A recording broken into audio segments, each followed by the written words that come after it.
Good morning, good evening, good afternoon to everybody. Thank you so much for joining us today for this very important webinar on how to scale testing with low-code automation. We are very excited to have you with us today, where we would be exploring what low-code testing is and also ways to leverage AI to achieve and improve test coverage, with lower effort. I'm Shambhavi. I'm a product growth manager at BrowserStack and your host for today's session. I have been associated with BrowserStack for a little over 3 years now, and I'm currently leading the product growth initiatives for our low-code testing solutions. Joining me is Kiran, an industry expert who has helped transform testing strategies for enterprise teams. Kiran, welcome to the session. Would you like to introduce yourself to the audience? Yeah, thank you, Shambhavi, for the introduction. And hi, everyone. I am Kiran, and I welcome you all to today's session.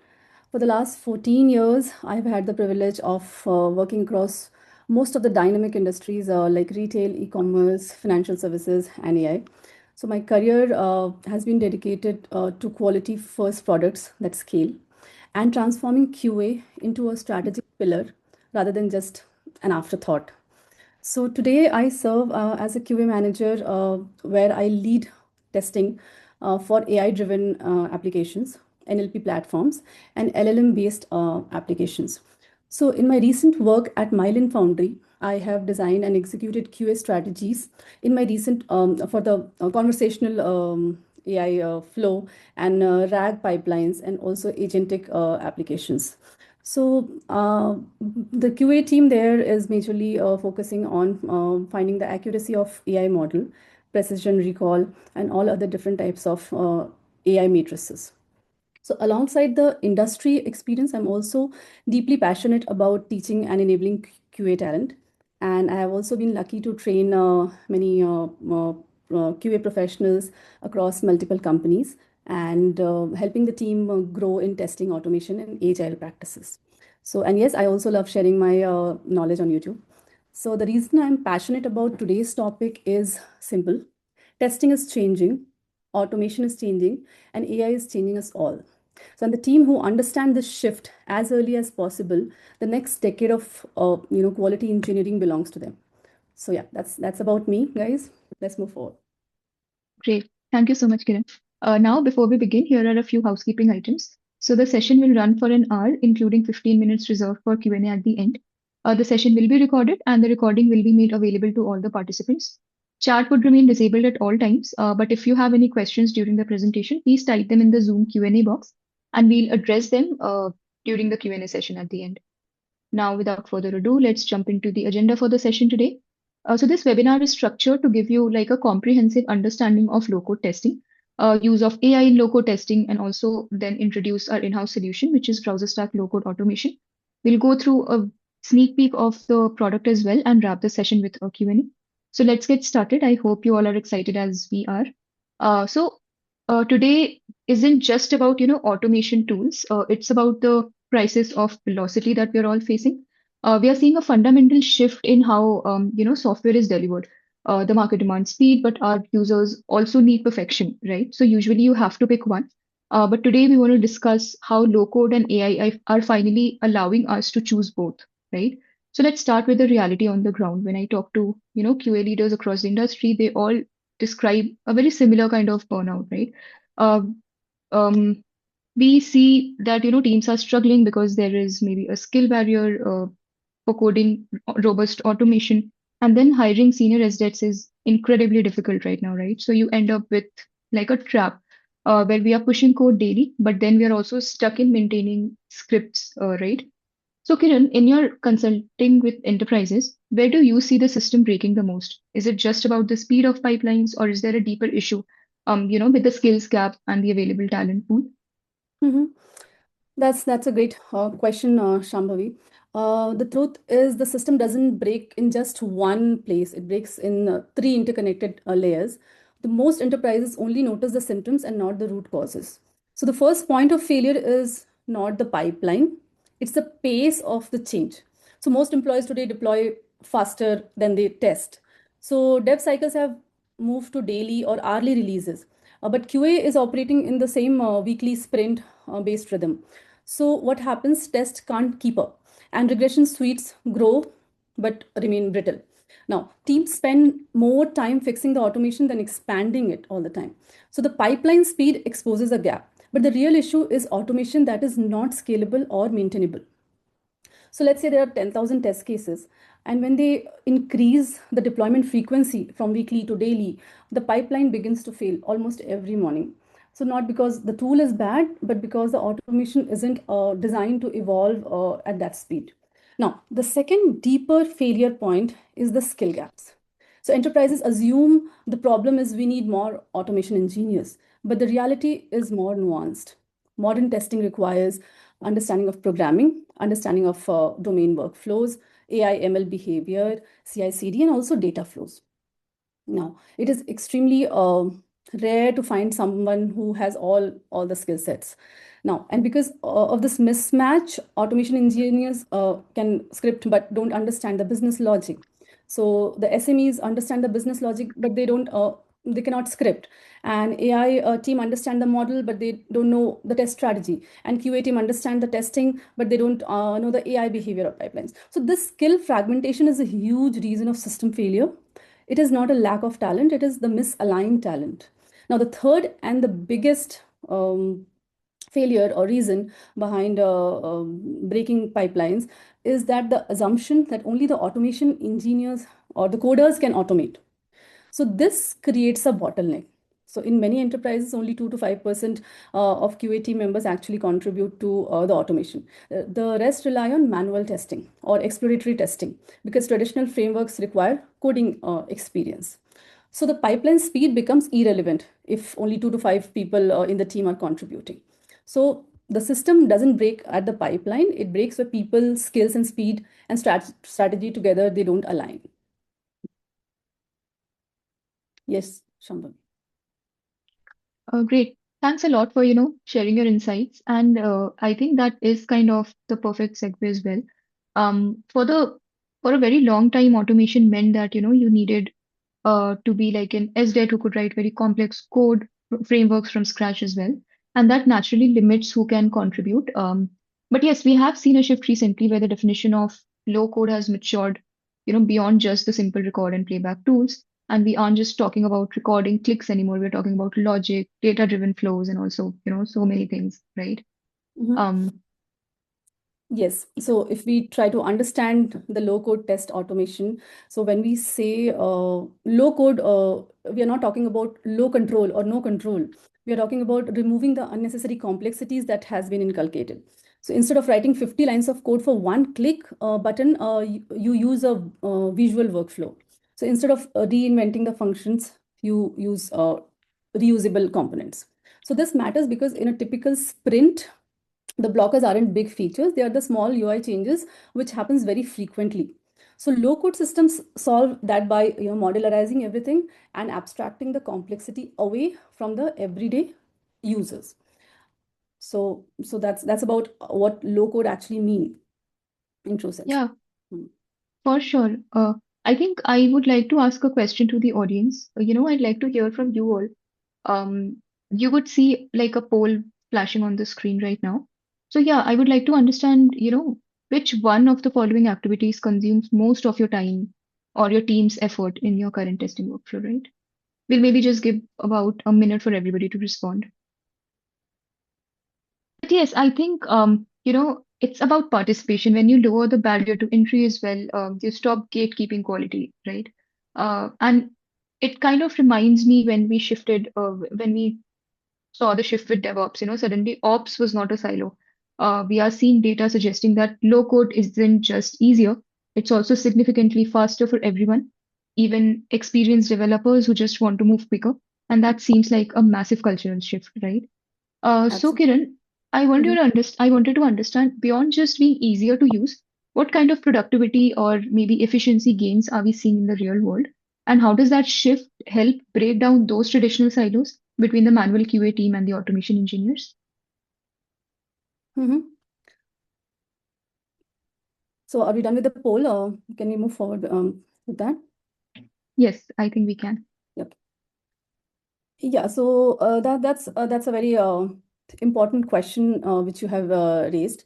So for that, let's talk about why low-code adoption has exploded across enterprise in the past few years. So it's a response to the real operational pressures inside the modern development teams. So if we talk about the agile and the DevOps demand speed, so everything needs to be the delivery has been increased in so much of the pace of delivery has increased so much that to cater to the release pace, the testing team has to buck up, and they have to do a lot of automation with the pace of the releases. So, but the traditional script, the heavy automation needs a lot of initial coding, and that would invest a lot of time in the initial investment in terms of the time which we used to give. But now the low code has solved this by allowing the automation to be created and updated in minutes maybe. So not just we don't need to wait for weeks to finish off the initial piece of the automation. Now, it plugs directly into the DevOps workflows without requiring overhead of framework engineering also. Now, talking about um, if we try to understand the productivity gains, they are not just theoretical. It has been proven that there has been 40 to 70% faster automation creation. So there's no debate on that, okay, the productivity gains have immensely increased because of low code automation tools coming into picture. So because testers spend less time writing the code, also debugging the syntaxes, managing framework complexity also, and the major issue about recreating the boilerplate scripts all the time. So the shift is from coding automation to designing the test flows. So more of the time and energy is being invested on thinking of creating more complex and out of the box test cases rather than writing the repeated pieces of code again and again. So those are the points. Then if we talk about the talent shortage, that is real. Now low codes have reduced the dependency on SDETs. Most organizations have a small pool of automation engineers that we are quite aware of, and the shortage of SDETs have certainly increased. Certainly it has created a dependency. So low code tools can certainly help us in this regard, and we can redistribute the load amongst all people in the team, be it the SMEs, the product owners, developers, or QA. Now, maintenance is a big problem, is a silent killer, and low code has dramatically reduced that burden. Ask any QA manager where the time goes. It's not in writing the new automation, it is fixing the locators, updating scripts after UI shifts, and refactoring the workflows, maintaining brittle scenarios. So low-code platforms use reusable building blocks, modular components, and AI-driven self-healing. This means the changes that propagate automatically. So that is solving a lot of the big problems like maintaining the code. Now, requirement changes are they're very constantly happening, and low code absorbs the change elegantly. So in real projects, workflow rarely remains stable. For example, let's say a client has a flow and it has changed its login flow to three different types or three different business flows in one quarter. So low code tools could adapt to the changing locators or changing business flows automatically, and it could save a lot of time, lot of the time involved. Now we can move on to the next slide. Yeah.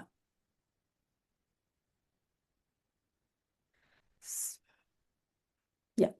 So low code is not about eliminating programming or replacing the engineers. It's about solving three long-standing problems, that is slow delivery cycles, high script maintenance, and rising cost of automation engineering.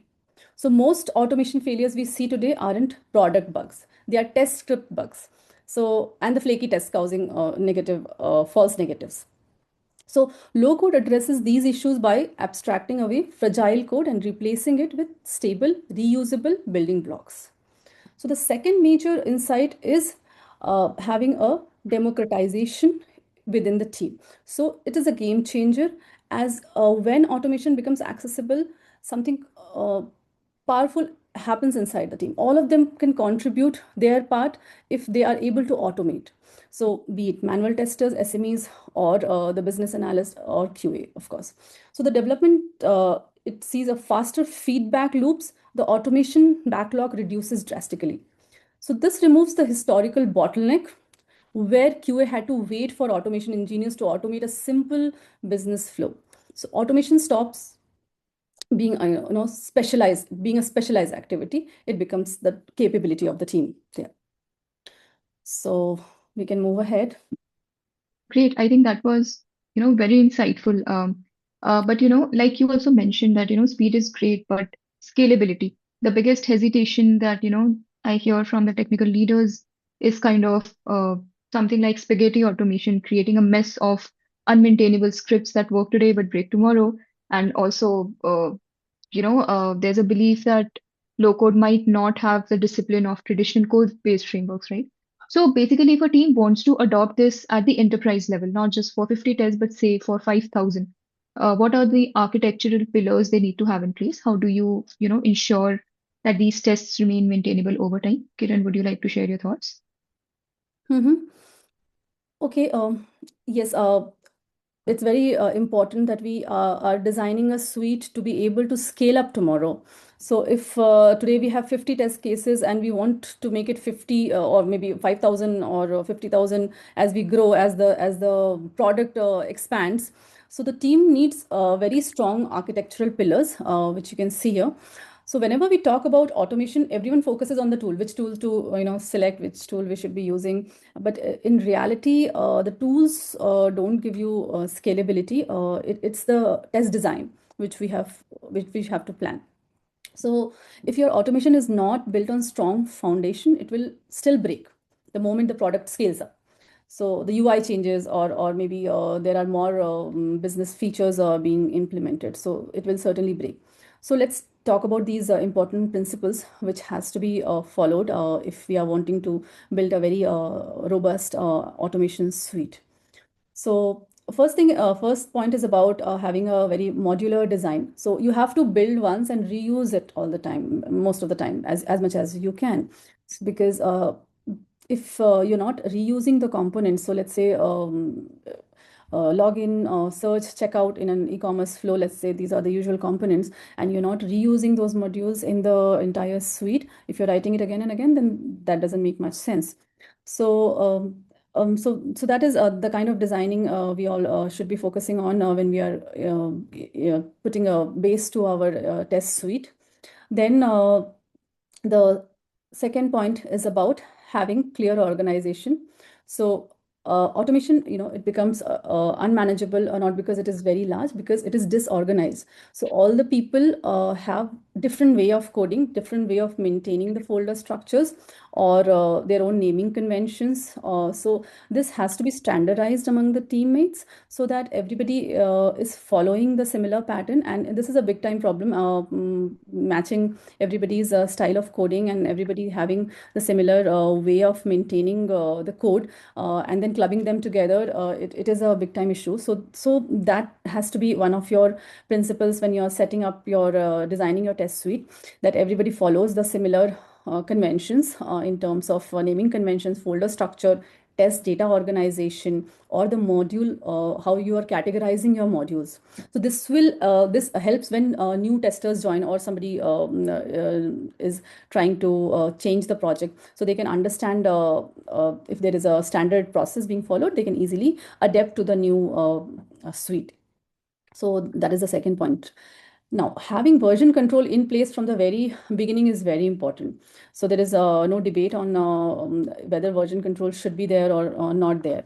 So we have to enable collaboration across the distributed teams, whosoever is having an access to the code, whosoever tracks who change and what change. So we have to keep a note of that, having the version control in place.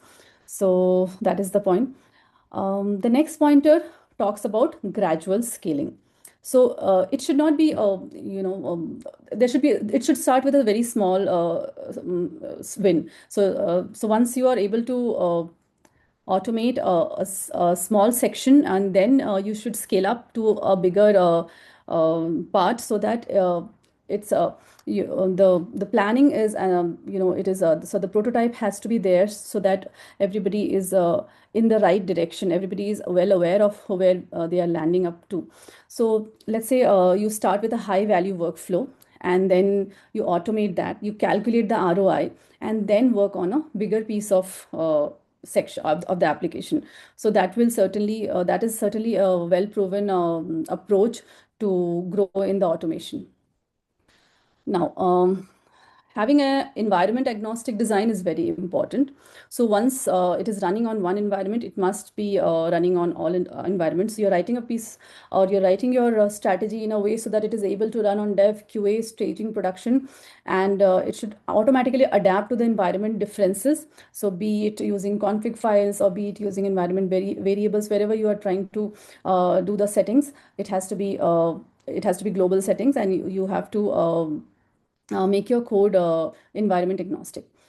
And then finally, the CI/CD integration is very important, because having the automation, if it is running locally, then it is not scalable. So having a DevOps ready suite, and having a strategy wherein the smoke tests are running on every commit, it is very important. The regression suite should at least run nightly, or if it is a weekly build, so they should be running automatically using CI/CD. So these are the pillars which should be, or these are the principles which a team should always adhere to if they are trying to build a very robust automation suite. Great. I think that makes a lot of sense. And you correctly emphasized on the pillars, right? All of these are keys. And it's like, it's still engineering, but just, it's a different interface. But I think let's be transparent. No tool is a magic wand that, will solve every single use case, right? Every single edge case as well. So just want to manage the expectations for our audience. Where should they be careful? Uh, where does low code absolutely shine? And where they might still run into limitations or trade-offs? Mm-hmm. Yes, you're right that we cannot expect the tool to do everything. And we must also talk about, when we are talking about the positives of low code tools, or any tool for that matter, we have to also look into the limitations, and we should be well aware of it, and accordingly be choosing our test cases and um, the tools which we want to move on or move ahead with. So, um, if we talk about the strengths, we have already seen that low-code platform, they are powerful in terms of the increasing the speed of testing. They are debugging has become fast, and because of a lot of features like visual flow, almost like it is like reviewing a process diagram in terms of using a low-code tool. And there are less human errors because it is mostly drag and drop or visual components, which is helping us, and record and replay features are there, which is helping us automate our suite. Uh, and another key strength which we have seen is the inclusivity, that everybody is able to contribute to the automation, business analysts, UAT testers, SMEs, and everybody else. And even if you lack the programming knowledge, language knowledge, you are able to code. So that saves a lot of time in upskilling and everything. So the gap is certainly bridged. So even the fresh hires, they can start automating. So these are all the strengths we have already talked about. We should also be looking into some of the factors which makes a low-code tool. We can talk about the pointers wherein it doesn't cater to all the needs required by any individual user.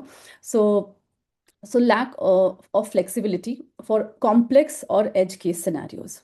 So there are, let's say there is a banking application where the interest rates are getting calculated very dynamically, and there are multiple conditions for those calculations. So there might be cases where all the low code or tools, no code tools, might not be able to design a logic behind the complex test cases and be able to verify those logics. So we have to see that what is the expectation in terms of the outcome, and accordingly set those, and be able to, of course, it will be able to very easily automate the UI part and all the visual components very easily. But there might be complex cases where low code or no code tool might not be able to cater to a great value of perfection.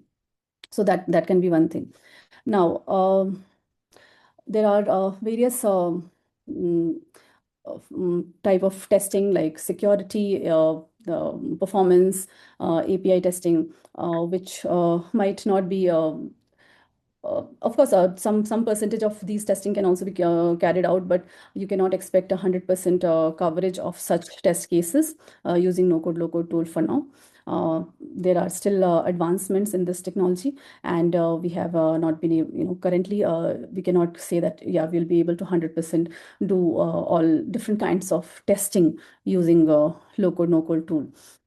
And apart from that, if there is a switching of the platforms, like this, let's say there is a migration testing, and there are different custom frameworks which are getting developed.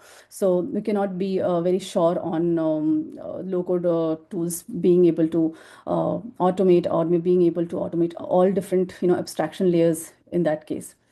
So these points are some of the loopholes where low-code, no-code tool might not yet be 100% solution, or maybe one-stop solution to such issues. But yes, there are so many points which certainly makes it stand out of a lot many issues, and it is able to solve a lot many issues which the usual traditional automation tools are facing.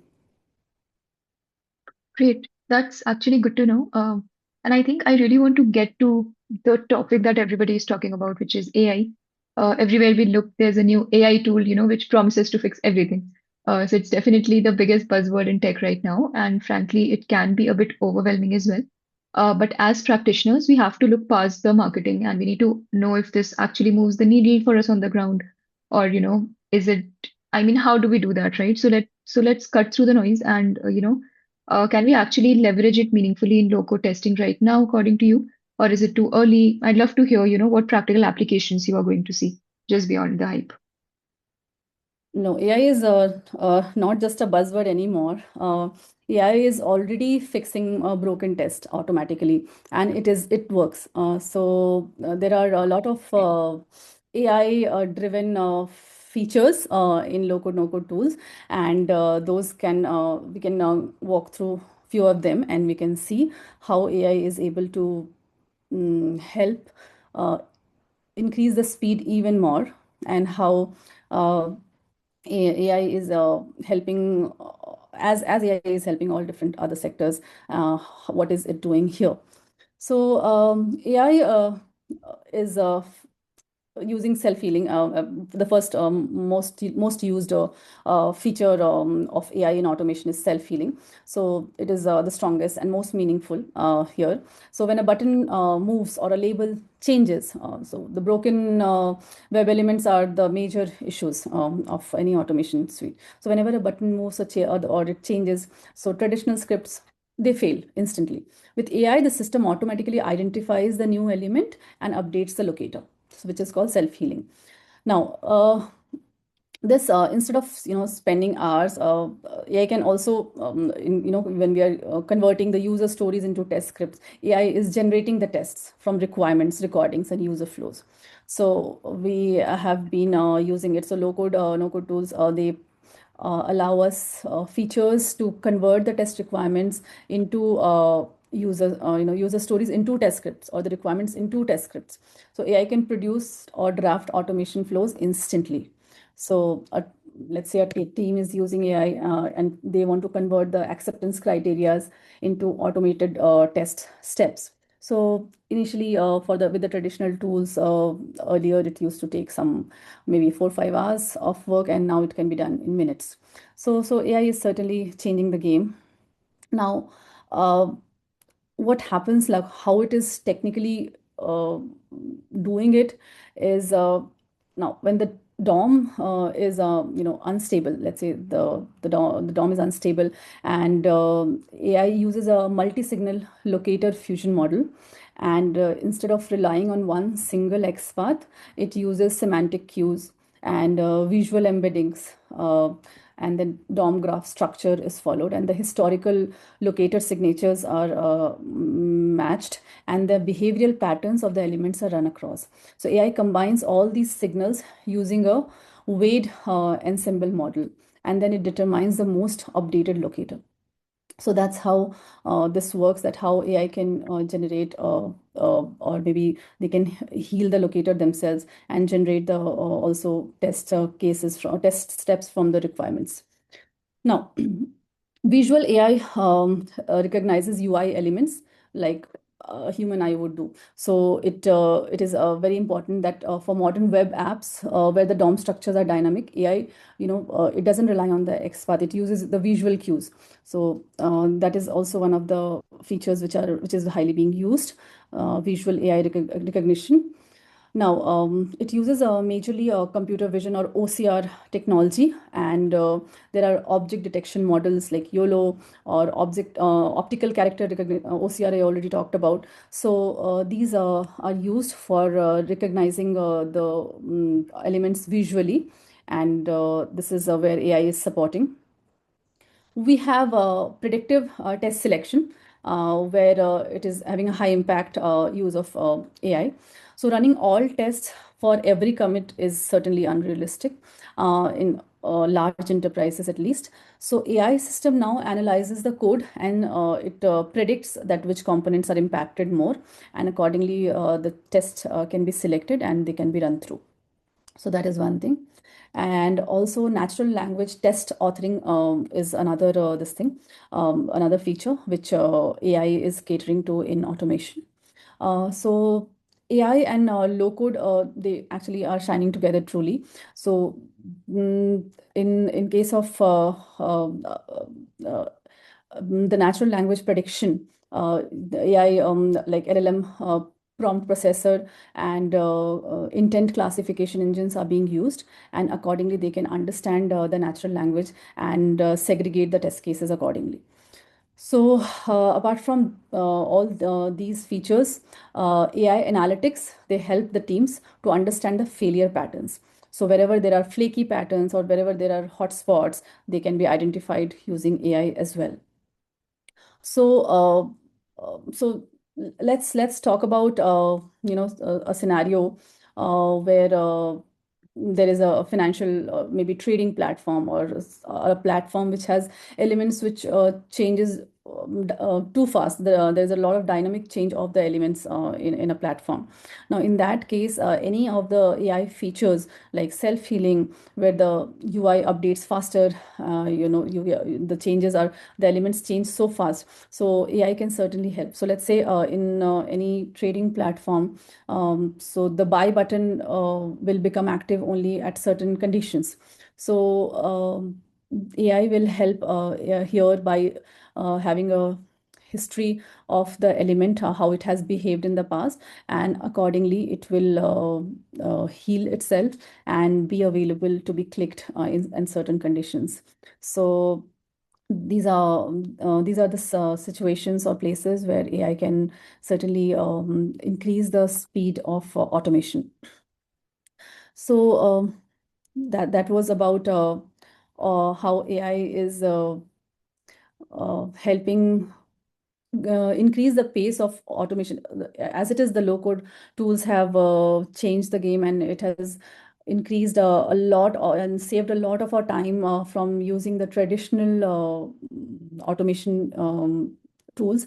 But adding AI to it is has certainly increase has certainly saved is helping a lot of people and helping us save a lot of more time, and we can certainly scale more if we are collaborating AI with low code tools.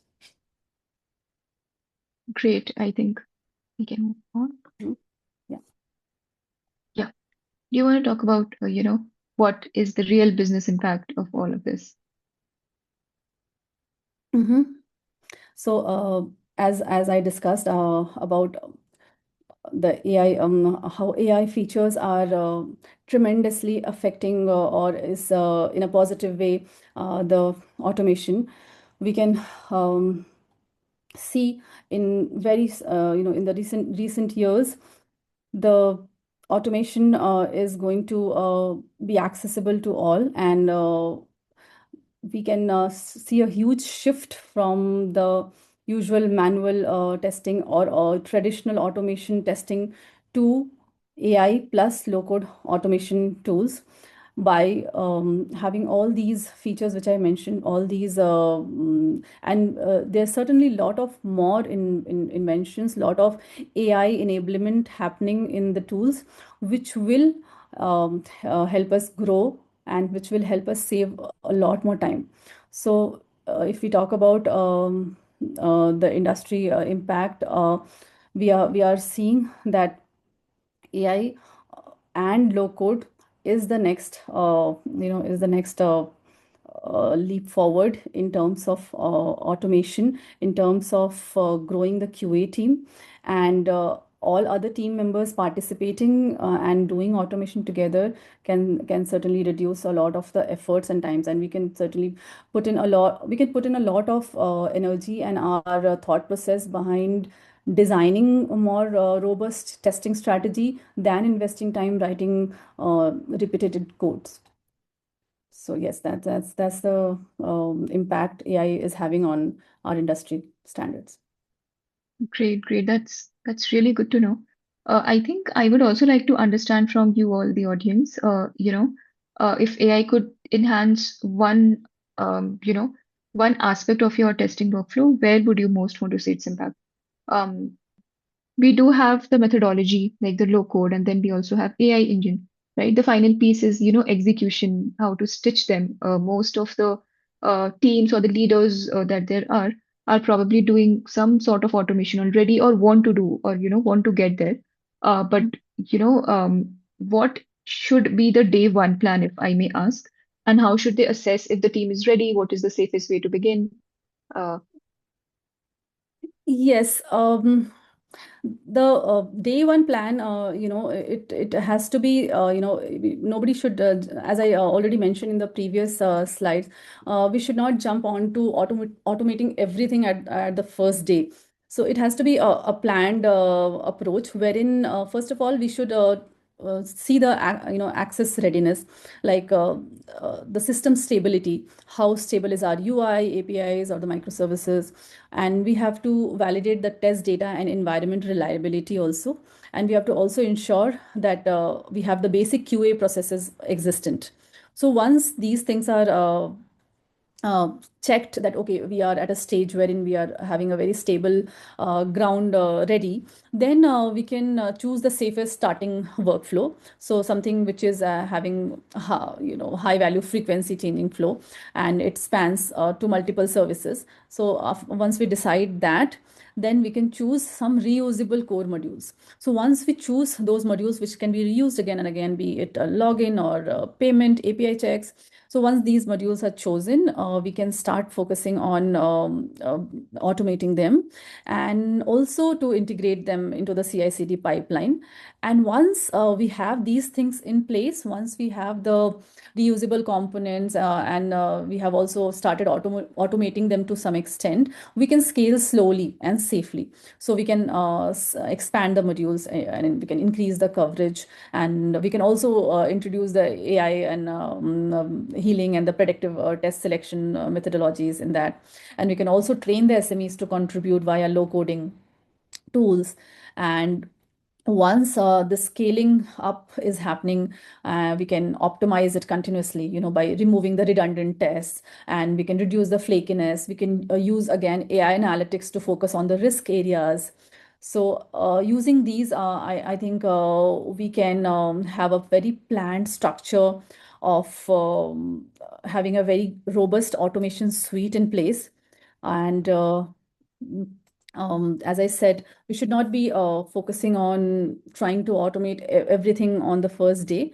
And so if I try to explain you about a flow, as in how to.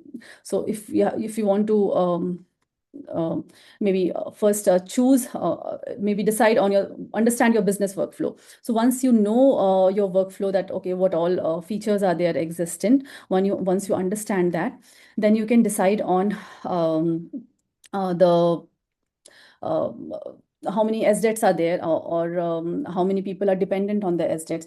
And then we have how many tests, if let's say there is already some automation existent, so we can check those and check the history of the automation, and then we can move forward with choosing what to automate. And then we can, as I said, we can use the most reusable components first and then scale it up. And once we scale it, we can integrate AI into it, and also make sure that CI/CD is integrated, the version control is integrated. And after that, we can plan the further test further automation, which the sections which are not yet automated, and keep scaling it up. Great. I think thanks a lot for such detailed insights. I learned a lot myself. Uh, for the audience, I think, especially after all the meaningful insights, we have good news. The framework, evaluating readiness, starting strategically is exactly how we approach automation, the low-code automation at BrowserStack as well. So Kiran discussed the three themes today, right? Which was democratization, which means enabling everybody to test, scalability in moving beyond the recording to more robust kind of engineering, and then resilience to solve the maintenance burden, right? So I would say that this product is definitely worth exploring. To use this solution, you can just download a desktop app and create and run your tests in, just 2 minutes. It's basically not a standalone product, but it's more of a platform in itself, right? Wherein you can do functional testing, you can record your tests, you can use AI assistants for your test steps, validations, all of those things. You don't need to worry about any execution because it's available for you out of the box, and you can utilize our cross-browser testing capabilities to test on a wider number of platforms. We also have accessibility testing, visual testing as offered as part of the platform itself. And we are also looking at ways to, integrate reporting and analytics into the report itself, so that, it becomes like a one-stop solution, right? So we built this platform to be like a unified home for quality, right? Modern applications are complex, like Kiran also noted, and you're not just testing a UI, but you're testing user journeys. So BrowserStack low-code automation allows you to automate tests in a single interface. But unlike the other tools, we run on our world-class infrastructure, which means your tests are executing on real devices and real desktop browsers, which gives you the same accuracy as a code-based framework without the overhead of managing the grid, right? Uh, we also believe that your low-code interface, it should be like, like plain English commands and so simple like that. So happy to share that we have one of the best-in-class test recorders that not only captures simple interactions, but complex UI interactions like hovers and all as well. And we have also elevated the recording experience using AI agents to revolutionize how you start, right? Um, Not only that, if you have some manual tests that you wish to automate, then our solution AI automated test helps with that as well. Just feed in the manual test steps, and the AI will interpret the instructions and convert them into low-code automated tests. And Kiran also discussed, the velocity trap, right, where tests break every time the developers change code, and it's like the maintenance hell, right? So browser stack low-code automation also introduces the AI self-healing. So if you change the ID, right, a traditional script would fail immediately. But our AI would look at the bigger picture, it would analyze the different things, and then, even though the ID has changed, it automatically heals the test during execution. So this also kind of creates the maintenance-free experience that Kiran was describing. And we also have validations to into the mix. We don't just check for, I mean, we have incorporated multiple validations like if the text is present or not, if it is visually correct or not, and so many things, right? You can interact with the UI, and basically we will capture all the interactions. And not only that, we'll also help you with some dynamic selections, which essentially means that if you have to select a date, you can go ahead and select a static date like 16th December. But then what happens is when you run the test again as soon as tomorrow, the test will start breaking because you would have selected a date for like 16 December, which is in the past. So you can just enter a prompt for the AI which says that, select a date from next week. So the AI will interpret your command and, it will find out what to interact and then it will interact accordingly on the screen. And then it'll it'll create the test step for you. Not only that, we also have some validations that you can do with the help of AI. For example, if you have the test results, you can just give a command to AI to validate if, the result is sorted in ascending order or it is sorted in, ascending order of price. So those are also some things that you can do. And I would also like to emphasize that, when you record your workflows, we capture a lot of attributes, not just one single locator. So, we capture a bunch of attributes and make use of these attributes during execution to find the element reliably. So every time the test executes, we try to find the element using our own element selection algorithm in play, which is like backed by AI powered self-healing, right? I think what I can do is I can just show you one of the builds that had run previously. So I'll just open a build. This is a report that you can see on the low-code automation dashboard itself. This is from a build that has previously run. As I was mentioning, the platform side of things, right? So you can see that we had done accessibility and visual testing as a part of the build. So once I click on this particular test, all of these test steps would be visible to you, and you can see which step has passed or failed, right? So all of these steps are captured. It will also display what has passed and failed. And you can also see the complete video recording of the session, what exactly happened over there. And we also provide you with the console and network logs. So yes, I think we can move on to the Q&A at this point. So yeah, I'll just take a look at what we have in the Q&A. Just give me a moment.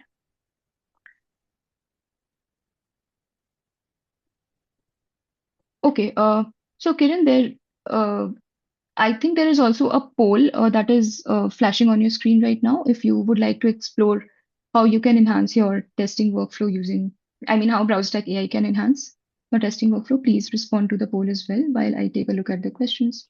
Yeah. Great. So Kiran, I think there's a question for you. Mhm. In a fast-paced development environment, teams often face, AI stability issues. How will low-code automation sustain and remain reliable in such conditions? Okay. Yeah, that's a real concern, and thank you for the question. Um, Something, this problem is something which a team faces almost daily, and or maybe in more of in the fast-paced developments, this problem is faced. So low code will automation will remain stable in such where there is a lot of environment changes, because the low code platforms, they separate the test um, logic from environment configurations.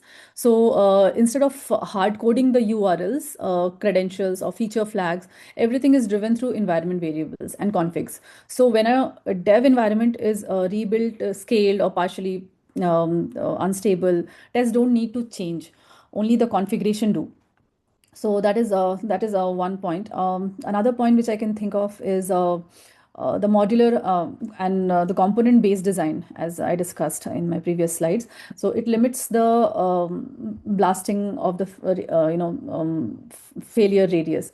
So if one environment specific the dependency breaks, say the authentication or any other service, so only that module fails, not the hundreds of tests. So because of the modularization of the coding, this will help us reduce the failure percentages.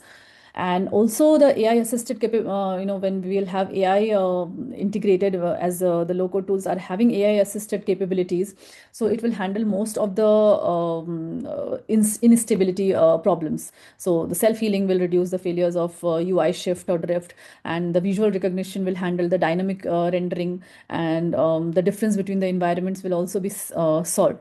So certainly this problem is solvable by using low code automation tools.